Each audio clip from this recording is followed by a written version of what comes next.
One of the things you're going to be learning today is how to start your pine needle around a cabochon, or anything actually that's flat on one side that you can mount on a backing.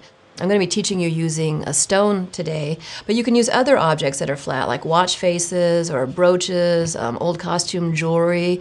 This happens to be a porcelain piece that I thought was really nice. So if we take a look at this, you're going to be learning how to mount the center stone and how to coil your pine needles around it using what's called a swirling basic stitch. So if you take a look at this, the stitch just radiates out in an arc, and that's the stitch you're going to be learning today in addition to some other stitches. And this little piece is coiled using the same stitch you're going to be learning, again the swirling basic stitch, and this one I wove using the sweetgrass. A lot of my baskets sort of hold memories for me. I wove this one when the Channel Islands Gourd Society had me come up to teach a couple-day workshop.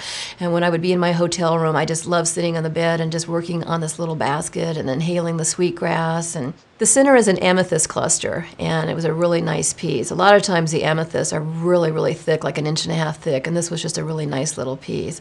So whenever I look at this one in the house, or when I hold it and smell the wonderful aroma, it takes me back to when I taught this wonderful group up in Ventura County. This piece has an unusual stone. This one comes from Russia, from the Kola Peninsula. It's called a eudialyte, and I just love working with burgundy and black. As you can see over here, I've got the burgundy and black again. But this one also has the swirling basic stitch that you're going to be learning today, in addition to some sculptural work that will not be part of this video. But just want to show you some different styles. And this one I wove around a Picasso marble. It's also called Picasso jasper. And then I found some beads that were cut from the same type of stone.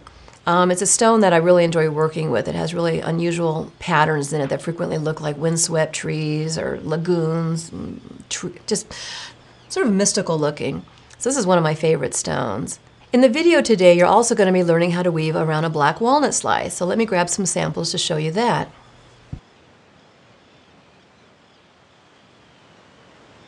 Here's a basket that I wove. It's called Four Winds, and in the center is a black walnut slice, and you're going to be learning how to do that today. But there's also lots of other items that you can use in the center of your basket. As long as they have several holes, like you see here in the walnut slice, you can weave baskets around them.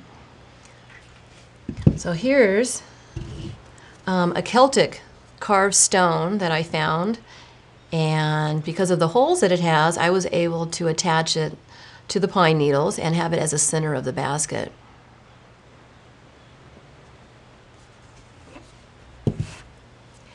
And this piece, this basket is called Journey Home, and it has what's called a pie stone in the center, but it has that hole that you're looking for. So you can work around anything that has holes. So this piece of turquoise I started my pine needles around it using the same technique that you're going to be learning today with the walnut slice. So let's go ahead and get started. I'm going to show you the supplies that you're going to need to start your project.